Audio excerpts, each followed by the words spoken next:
Kronologi pembunuhan Siti Wulandari di Aek Loba Asahan, mantan suami sempat tulis wasiat dan pura-pura menangis.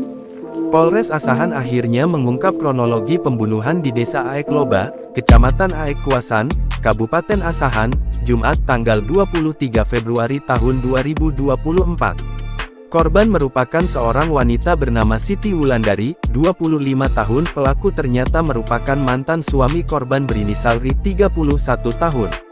Berdasarkan informasi yang dihimpun, kejadian bermula pelaku mendatangi kediaman korban pada Jumat tanggal 23 Februari tahun 2024 pukul 1.30 waktu Indonesia Barat.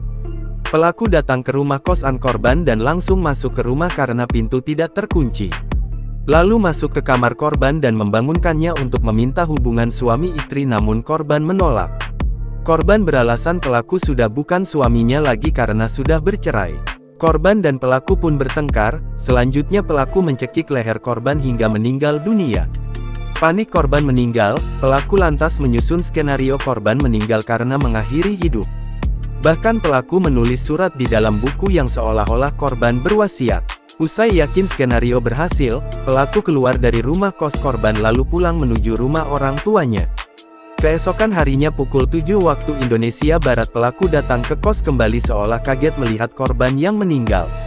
Pelaku berpura-pura menangis histeris sehingga jeritan terdengar warga sekitar yang kemudian berkumpul.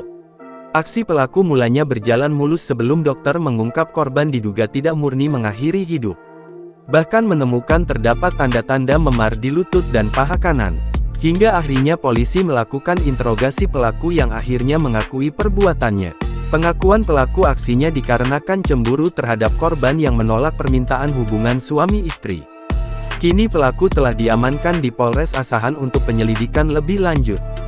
Download Tribun X sekarang, menghadirkan lokal menjadi Indonesia.